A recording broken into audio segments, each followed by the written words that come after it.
Our lead story tonight, well, an important day for India in the global forum as Indonesia today handed over the G20 presidency to India, to Prime Minister Modi, with the official gavel being handed over today by the Indonesian head of state. G20 leaders called for diplomacy and dialogue today. Also, India's views reflected prominently in the Bali declaration. Maha Siddiqui has the report. Crown of the leadership I convey to Prime Minister Modi of India. G20 नए विचारों की परिकल्पना के लिए और सामूहिक action को गति देने के लिए एक ग्लोबल प्राइम मूवर की तरह काम करे. With this, the G20 presidency now passed on to India. Despite deep divisions over Putin's Ukraine war, the grouping of 19 countries and EU managed to agree on a joint statement. Calling for the peaceful resolution of conflicts, it included the phrase, "Today's era must not be of war," reflecting when Prime Minister Modi had told Russian President Vladimir Putin this in Samarkand. Its inclusion is being seen as a significant achievement given the differences between the West and Russia. India played a key role in the successful negotiations of the outcome document. One was approach which was very constructive, cooperative. Prime Minister's message that this is not the era of war and that the best way is to return to the path of dialogue and diplomacy to resolve the conflict resonated very deeply across all the delegations. Meanwhile, here's what the Russian Foreign Minister Sergei Lavrov said. Our Western colleagues made every effort to politicize this document and to push wordings through that condemns the Russian Federation's action on behalf of the G20, that is, including us. India is taking over the presidency at a time of global economic turmoil due to the Ukraine crisis, as well as fragile food and energy security and worsening impacts of climate change. Bharat G20 का जिम्मा ऐसे समय ले रहा है जब विश्व geopolitical तनावों, आर्थिक मंदी, खाद्यान्न और ऊर्जा की बढ़ी हुई कीमतों और महामारी के दीर्घकालीन दुष्प्रभावों से एक साथ जूझ रहा है. ऐसे समय विश्व G20 की तरफ आशा की नजर से देखता है. आज मैं ये आश्वासन देना चाहता हूं कि भारत की G20 अध्यक्षता इंक्लूसिव, एम्बिशियस, डिसिसिव और एक्शन ओरिएंटेड होगी. Starting officially from 1st December, India will hold 200 meetings in the coming year across 35 sectors, culminating in the 18th summit in New Delhi in September, when the capital's air quality is usually the best.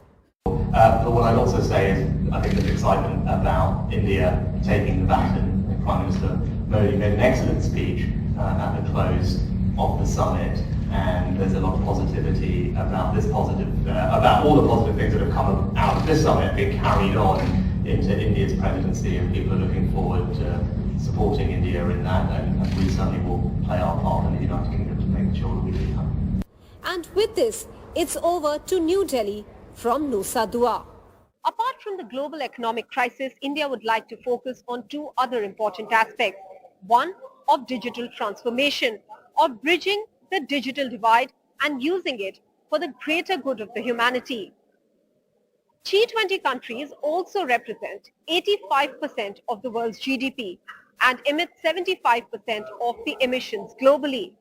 With this, the issue of climate finance and climate justice become very important, which is another issue that India would like to focus on. After India, the presidency will move to Brazil and then to South Africa. With this, there is hope that the global South and the voice of the vulnerable will finally find a place on these powerful platforms. From Nusa Dua in Bali, Maha Siddiqui for NDTV. And as the G20 talked of avoiding war. It's not an era of war. Major worry as a Russia-made missile landed in Poland, killing 2 people, sending alarm bells ringing around the world of an escalation of the war. Because remember, Poland is part of the NATO alliance. So, of course, this is something which NATO countries like the United States and Europe would have had to react to. However, now what's emerged is that this may have been a Ukraine missile hit to try and intercept Russian missiles which mislanded in Poland. If it had been a deliberate Russian attack on Poland, the world would be staring at the prospect of a full-blown war between NATO and Russia and Europe. Instead, it now appears that this missile, remnants of which you see, was in fact fired from within Ukraine, which has traditionally used Russian-designed weaponry. The missile in question is believed to be part of the S-300 surface-to-air missile system. A missile may have been launched by Ukrainian forces to intercept incoming Russian missiles. The missile in question flew into Polish airspace for unknown reasons. W Przewodowie doszło do eksplozji, w wyniku której 2 naszych rodaków straciła życie. Thousands of kilometers away in Bali, Indonesia, leaders of the G7 met. They had all assembled here earlier for the G-20 summit. It was a tense couple of hours before the US president announced that this was not likely to have been a Russian attack. There is preliminary information that confess that. I don't want to say that till we completely investigate, but it is, it's unlikely in the minds of the trajectory that it was fired from Russia, but we'll see. The incident comes on a day when Ukraine claims that as many as 85 Russian missiles were fired by Russia, blacking out several cities. 40% of Ukraine's power grid has already been destroyed. The mass Russian missile attack comes days after Vladimir Putin's forces were forced to withdraw from the southern Ukrainian city of Kherson, in one of the biggest setbacks to Russia since the war began. Vishnu Shom for NDTV. Also coming out of the G20, there's absolutely amazing visuals where China's President Xi Jinping is seen to be blasting Canadian Prime Minister Justin Trudeau, apparently upset over leaked excerpts from their dialogue. Justin Trudeau stands his ground, but this is extremely rare footage of China's president seeming to completely lose his cool. Everything we discuss is then leaked to the paper. That's not appropriate. And that's not how the way the conversation was conducted.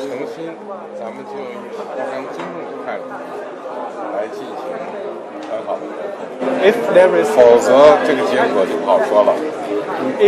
sincerity on your part, free and open and frank dialogue, and that is what we will continue to have. We will continue to look to work constructively together, but there will be things we will disagree on, and we will have to continue.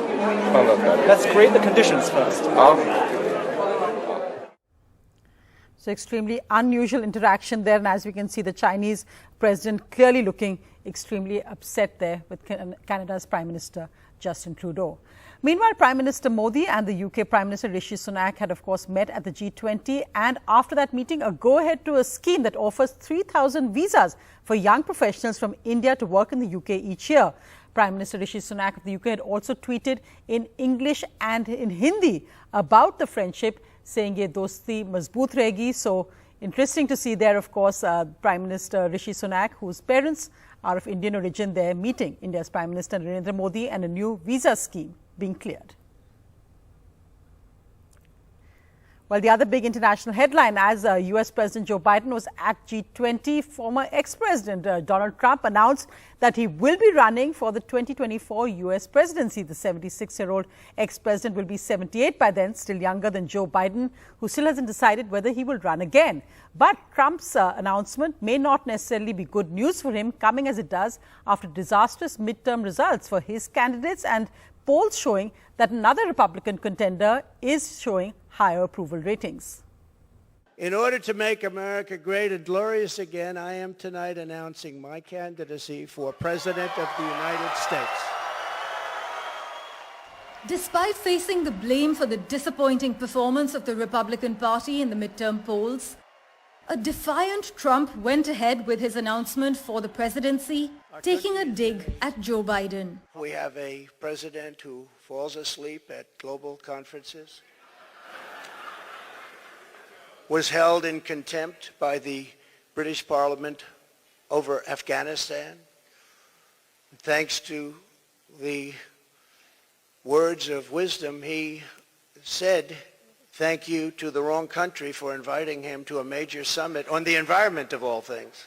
But the road to the White House is much steeper for Trump this time. For one, most of the candidates he backed in the midterms lost or performed very poorly. Many of these were election deniers like him, those who questioned the validity of Joe Biden's 2020 win. This has led many in the Republican Party to wonder whether wild conspiracy theories are costing them with voters. Then there is the new rising star of the party, Florida Governor Ron DeSantis, who may clinch the nomination instead. Surveys show that he is the clear favorite among Republican voters right now. Trump is also facing a number of lawsuits which could derail his campaign. Most of all, thank you for Biden, meanwhile, has indicated he may run again. Trump's unusually early declaration for the 2024 presidential election is being seen as a tactic to steal a march on potential rivals for the Republicans' White House nomination. Although Trump is the first to enter the race, he is expected to face challengers including his own former vice president, Mike Pence, and rising Republican star Ron DeSantis. Parmeshwar Bawa for NDTV. Well, moving now to the other big headline, the party continues at the Sensex with the Bombay Stock Exchange Sensex closing at a record high for the second straight day. So today's closing is 61,980, just short of 62,000. The reasons for the record run coming after yesterday's closing again at record high is because of easing global inflation and also mainly because of food prices dropping and the fact that the US Fed may slow the pace of rate hikes. This means improved capital inflows also for India from foreign investors. India remains the fastest growing economy amongst developing countries amid a global slowdown. Well, the other big headline tonight, masks are no longer compulsory on flights. Vishnu, what are the details you have on this? Well, I think it's great news in a sense, but I think it's also true that we continue to need to protect ourselves, and that's what the government in its notification is now saying, that airlines will advise passengers on flights, domestic and international, that look, you should wear a mask, but if you choose not to, you will not be warned, you will not be penalized, and airlines will not be penalized for not actually taking action. So there is no action at the moment. It's just a standard safety measure which is advisable. The rules earlier were very stringent, perhaps more stringent in India than in many other countries in the world, where everybody had to have a mask. Passengers who chose not to wear a mask were removed from planes on some occasions, and airlines were also punished if they didn't follow the rules. But now you're advised to wear a mask. If you choose not to do that, then you will not be punished. There will be no fine. Vishnu, thanks so much for that update. Many also asking Congress MP Shashi Tharoor tweeting that when will Air Suvidha actually go away? That's the form that still has to be filled in before you fly into India.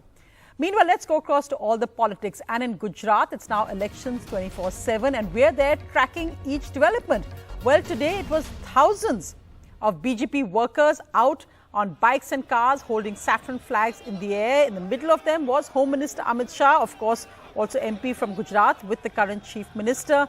They took out a Kesaria rally in Ahmedabad as Home Minister Amit Shah also went to file the nomination papers, to be there during filing the nomination papers of the current Chief Minister. So Amit Shah flagging of the BJP's plan to carpet bomb the state with rallies, roadshows and public events in the next weeks running up the elections, with the Prime Minister leading the BJP's intensive campaign.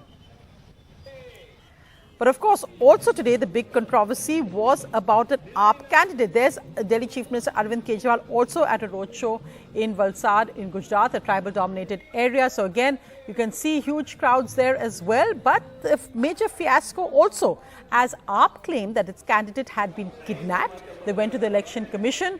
But AAP's candidate in Surat later appeared again with Gujarat police to say that he wanted to withdraw his nomination because he now feels that AAP is an anti-national party. High drama in Gujarat. A viral video of Kanchan Jariwala, Aam Aadmi Party's candidate from Surat, being bundled by police and some unknown men into the Election Commission office in Surat to withdraw his candidature, as Aam Aadmi Party members try to free Jariwala from their clutches.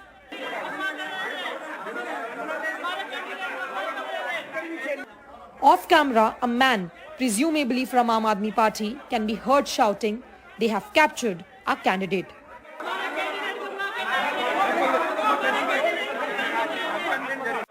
The video came hours after Delhi Deputy Chief Minister and Aam Aadmi Party's leader Manish Sisodia alleged that Jariwala had been kidnapped by the Bharatiya Janata Party.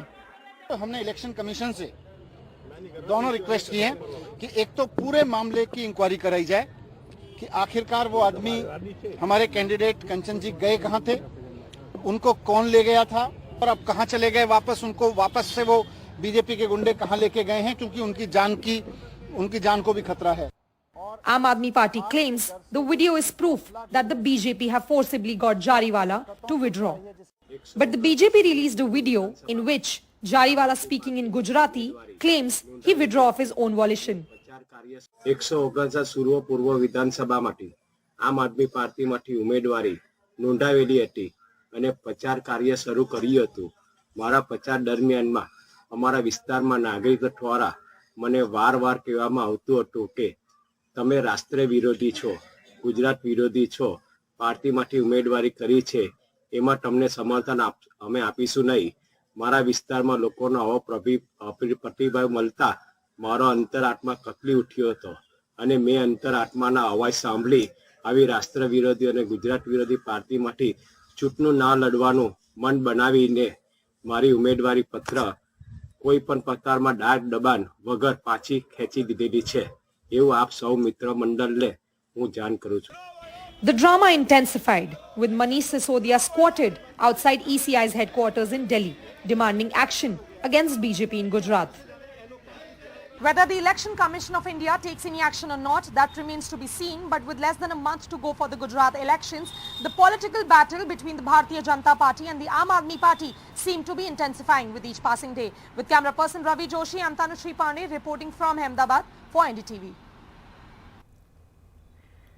And a heated standoff in Delhi as well, where the Delhi police have arrested 3 men. They say this includes a relative and a PA of an AAP MLA, Akhilesh Tripathi, and they say that these men were taking a bribe on his behalf. They arrested them from the MLA's official residence. And here's a sting video released unusually by the Delhi police.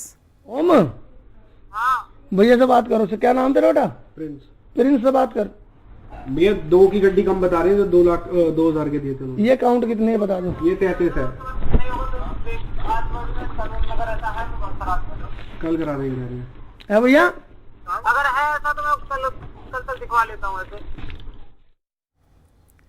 So Delhi police now releasing sting videos as well. AAP maintains that they will investigate, but that this has been a setup. The BJP says it proves their corruption.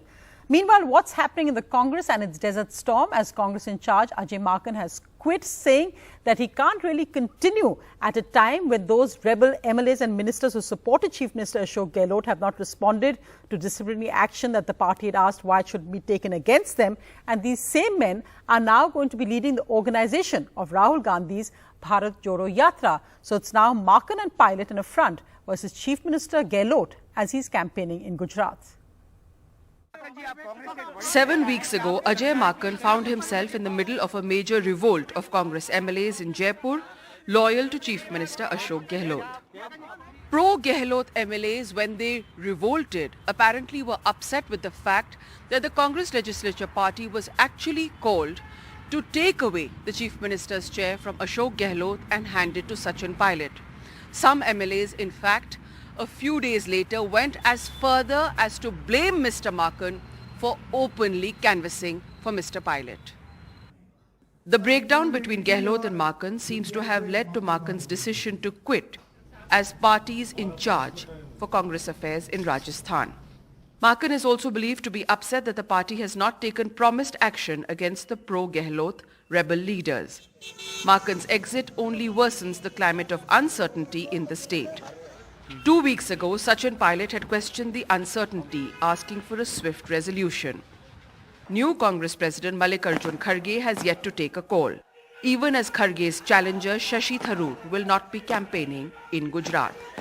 Tharoor was invited by the NSUI, the Congress students' body, to campaign in Gujarat, but despite his high-profile race for the top job, his name was not included in star campaigners, which means he would have to bear his own expenses. This, sources close to him say, has led him to stay away. It signals a clear breakdown of his relations with Chief Minister Ashok Gehlot as Ajay Maken quits as party in charge of Rajasthan just days ahead of Rahul Gandhi's Bharat Jodo Yatra that is due to enter Rajasthan in the first week of December. And Maken's quitting will deepen the fault lines further in an already divided house. In Jaipur, Harsha Kumari Singh, NDTV. A quick update now on what's happening into the investigations into the murder of a young woman, Shraddha, who was brutally chopped into pieces after her death, and Aftab, her live-in partner, accused of scattering this across a forest. The latest is that DNA samples have been taken from Shraddha's father. The DNA has been taken to cross-check with the body parts that have been found. The big questions remain over hard evidence. However, how Shraddha was murdered, so far it relies only on Aftab's confession. Today, a Delhi court allowed a narco test to also be held on Aftab.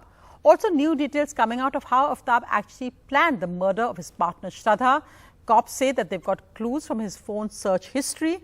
Apparently, Aftab actually searched, looking at what different details were of the gruesome 2010 Dehradun murder, which was done in a similar format. In 2010, 12 years ago, a woman, Anupama, was killed and chopped into pieces by her husband. Aftab followed that script almost exactly. At that time, Anupama's husband had chopped her into 70 pieces and had also frozen her body parts. Anupama's husband also scattered body parts across Dehradun over days. So these similarities have given the cops a new investigation angle into why Aftab did this. And in other news, NASA's mightiest rocket, Artemis, has lifted off for the moon. The new moon rocket blasted off in its debut flight with 3 test dummies aboard early Wednesday, bringing the US a big step closer to putting astronauts back on the moon. 4-stage engine start. 3, 2, 1. Boosters in ignition. And liftoff of Artemis 1. We rise together back to the moon and beyond.